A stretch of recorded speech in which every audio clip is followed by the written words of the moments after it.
Coach, bonjour. Bonjour. Est-ce que, en préambule, on pourrait déjà faire le point sur l'effectif? Est-ce qu'il y a des absences à déplorer pour ce déplacement à Laval? Pas plus que celle de la semaine dernière. Christophe est toujours en phase de reprise, où il ne va pas tarder à reprendre la course. Et Tchouki devrait être disponible pour le match du lundi qui suit contre Créteil. Après, il y a les absents de longue durée classiques. C'est un déplacement assez compliqué à aborder à Laval, qui vient tout juste de se relancer en remportant un match en championnat. Mais d'un autre côté, ils ont joué beaucoup de matchs depuis début janvier entre la Coupe de France et le National. Est-ce que c'est peut-être aussi un bon point pour vous? Il y a de la fatigue qui s'accumule du côté de Laval. Chaque match a sa vérité. On l'a vu quand on a joué 7 et qui avait enchaîné un match en semaine. Et on avait joué contre le samedi et ils avaient tenu tout le match. Donc ça dépend. La rotation d'effectifs, ça dépend de plein de choses. Après, nous, il faut qu'on se focalise sur nous-mêmes, qu'on continue à essayer de produire du jeu, à être dans l'agressivité, dans l'intensité, et rajouter ce petit brin d'efficacité dans les zones de vérité. On est dans le jeu et regarder soi-même pour le chemin. En même temps, on a toujours un petit coup d'œil sur les résultats. C'est ce qui fait le foot aussi. Et après le troisième match nul, là, il y a eu des matchs de rattrapage, enfin de retard en tout cas, qui ont été joués. Voilà, quelque part, ça prouve que le championnat est dur pour tout le monde et ça nous permet aussi de relativiser peut-être le troisième match nul. Relativiser, pas forcément, parce qu'on se focalise sur nous, mais je ne vais pas vous dire qu'on n'a pas regardé les matchs et qu'on ne s'est pas tenu au courant des résultats, parce que ce serait vous mentir. Mais on se rend compte, comme on le dit depuis le début, que le championnat est difficile pour tout le monde, puisque c'est un championnat, je pense que c'est un des plus serrés, si ce n'est le plus serré depuis la création du national, avec très peu d'écart entre le troisième et les relégables, ce qui rend chaque match important pour toutes les équipes. Il n'y a pas de ventre mou et il n'y a pas d'équipe décrochée, que ce soit dans la course au maintien. Donc ça rend chaque match au couteau. On a pu voir qu'aucun match n'était facile. On l'a vu pour nous, parce que ça a été compliqué. Mais on l'a vu aussi pour les autres qui n'arrivent pas forcément à prendre les points, contrairement à ce que certaines personnes pouvaient penser. Aujourd'hui, c'est difficile de gagner des matchs. Il faut qu'on en gagne, parce que c'est notre travail de gagner des matchs. Mais pour gagner des matchs, il faut mettre beaucoup de choses dans le contenu. C'est ce qu'on va essayer de faire. On travaille, en tout cas, on a fait une très bonne semaine de travail. Je suis très content par rapport à ça. Cela dit, cette analyse-là sur ce championnat-là cette année valorise d'autant plus la performance du Sporting, de se retrouver, entre guillemets, un peu au-dessus de ce panier-là. On a su faire des séries.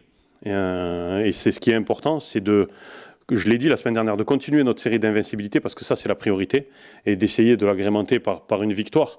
Parce qu'il nous manque que ça. Alors certes, c'est quelque chose d'important, d'aller chercher cette victoire après 3 matchs nuls, mais je pense qu'on est dans le vrai. Après, il y a des choses à régler. Même quand on gagne, il y a des choses à régler. S'il n'y avait pas de choses à régler, je ne serais pas là. Mais Et puis, je le savais, mais je suis content de l'attitude des joueurs qui sont très concentrés, très investis dans ce qu'on doit faire, très, très rigoureux dans le travail. Sincèrement, ça faisait longtemps qu'on n'avait pas fait une bonne semaine de travail. Après, il faut le confirmer dès samedi contre Laval, mais en tout cas, on est sur la bonne voie. Parmi les choses à régler dont vous parliez, il y a peut-être aussi ce manque offensif depuis quelques matchs. Vous vous êtes plaint la semaine dernière du manque de présence dans la surface. Est-ce que vous l'avez travaillé en entraînement? Est-ce que vous avez demandé peut-être à vos milieux? On a un peu l'impression que parfois les milieux hésitent à se projeter dans les phases d'attaque. Alors, je suis désolé, je vais vous contredire. C'est le match. On a centré 29 fois dans ce match-là. Après, quand vous centrez 29 fois, il faut qu'il y ait du monde dans la surface. Et c'est un des matchs où on a eu le plus de présence. Après, ça s'est joué à pas grand-chose. C'est des petits détails. On l'a vu à l'analyse vidéo. C'est de faire ces 2 mètres ou ce mètre qui va nous faire passer devant le défenseur, qui va nous faire avoir le contre favorable. Je l'ai dit, il nous manque ce petit brin de réussite. On ne se cache pas derrière ça. Mais cette réussite-là, il faut qu'on aille la chercher par encore plus d'engagement dans les zones de finition. Mais la présence dans la surface, elle y est. La construction du jeu, elle y est. Il ne manque plus que ce petit supplément d'âme, j'allais dire, pour faire la course tranchante, à haute intensité pour couper une trajectoire. On a eu plein de corners déviés où ça se joue à une tête là au lieu de là, la tête de Boko sur le corner. Alors c'est facile à dire, il la prend là, s'il la prend 1 cm à l'intérieur, elle est dedans. Il y a plein de choses qui font qu'on n'est pas loin, on l'a devant, il faut qu'on mette ce petit coup de niaque et d'intensité dans les courses pour aller le chercher. On sent qu'on l'approche et on est très investi. En tout cas, les joueurs, ils sont très, très demandeurs, très investis pour aller la chercher. Je ne vais pas vous dire qu'il n'y avait pas de prise de conscience avant, mais on sent que là, maintenant, voilà, on veut aller chercher cette victoire pour nous faire redémarrer une série de victoires, parce que c'est important. Parce que c'est important pour la suite du championnat. Là, on rentre dans le sprint final.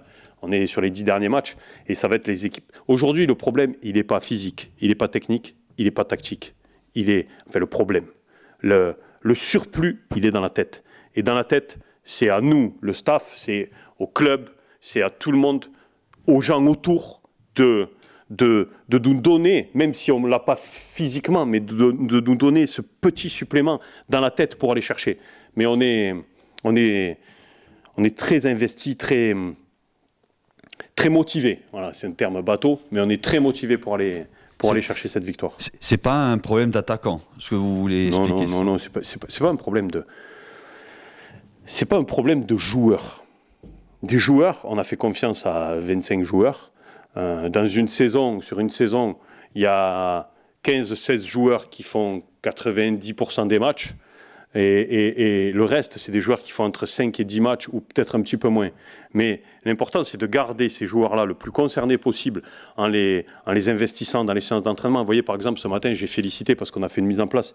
Et l'équipe qui servait de sparring partner, j'en avais parlé un petit peu dans la saison, elle a été très, très investie dans le travail, très rigoureuse.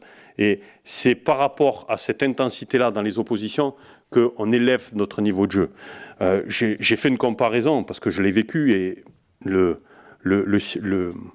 la situation, elle commence de plus en plus à ressembler à ça. C'est la saison avec Béziers où je finis par accéder à la Ligue 2.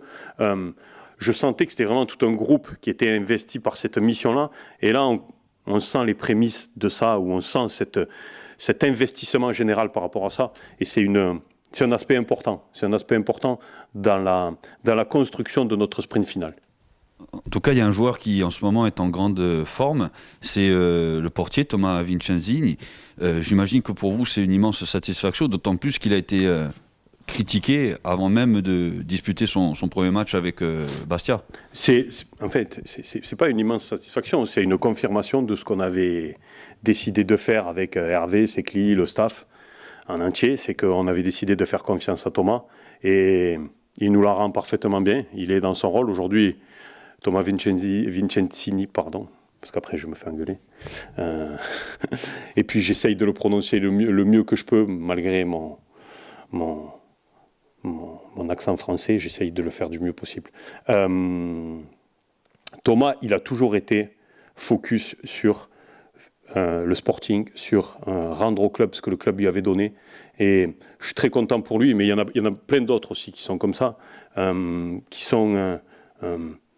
Il y a le joueur qui a des qualités et des défauts, et il y a l'homme qui est quelqu'un de posé, de calme, mais qui, contrairement à ce qu'il peut dégager, est investi à 5000% dans sa mission d'être le gardien du Sporting. Et aujourd'hui, il nous a ramené des points.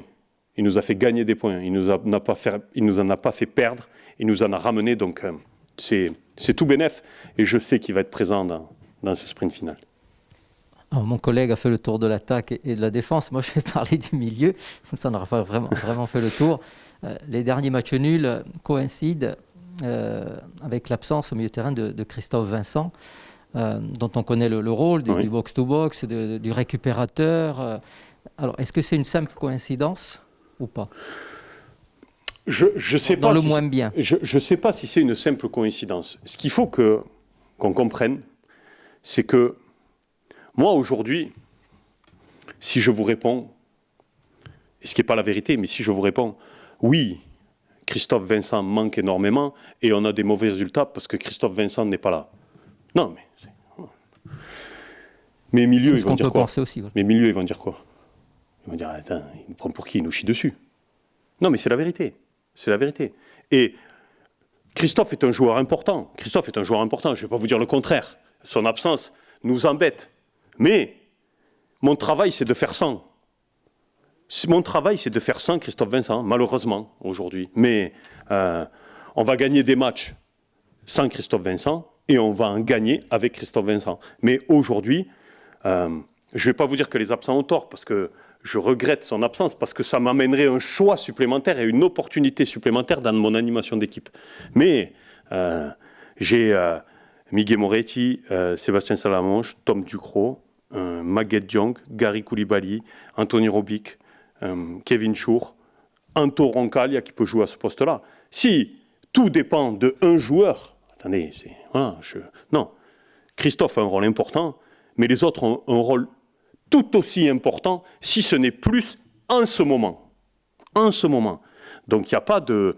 Avec Christophe Vincent, sans Christophe Vincent, la question ne se pose pas, il n'est pas là. Donc à nous de faire sans et d'être performants sans. Et quand il reviendra, ça nous donnera une opportunité supplémentaire pour être encore plus performants. Dernière question pour moi, le fait de dire là, dans l'après-match, à la conférence de presse, que le Sporting ne peut pas se contenter ou se suffire de 3 matchs nuls. C'était pour piquer un peu au vif, pour donner ce coup de boost que vous recherchez. Non, c'est la vérité. Aujourd'hui, on a attaqué la saison en faisant un effectif pour jouer les meilleurs coups possibles. Aujourd'hui, on a attaqué la saison pour jouer les meilleurs coups possibles. Et la priorité des priorités, c'était de maintenir le club à ce niveau-là. Maintenant, ça, c'est fait. Aujourd'hui, on est premier à 10 journées de la fin. Si je vous dis que je ne joue pas la montée, je suis un menteur. Je suis un menteur. Je ne vais pas vous dire, non, le Sporting ne joue pas la montée. À 10 journées de la fin, on est premier, on joue la montée et on veut aller chercher la Ligue 2. Mais entre le dire et le faire, il y a une grosse marge. Et quand on joue le haut du tableau et les 2 premières places, faire 3 matchs nuls consécutifs, qu'on s'appelle le Sporting, Queville-Rouen, le Red Star, Orléans, et j'en oublie, on ne peut pas s'en contenter, tout simplement. Et il faut qu'on soit vexé de ça et que ça nous pique, mais les joueurs, nous, le staff, les dirigeants, tout le monde. Hein, il faut que ça nous pique pour aller chercher cette victoire supplémentaire et repartir sur une série de victoires, tout simplement.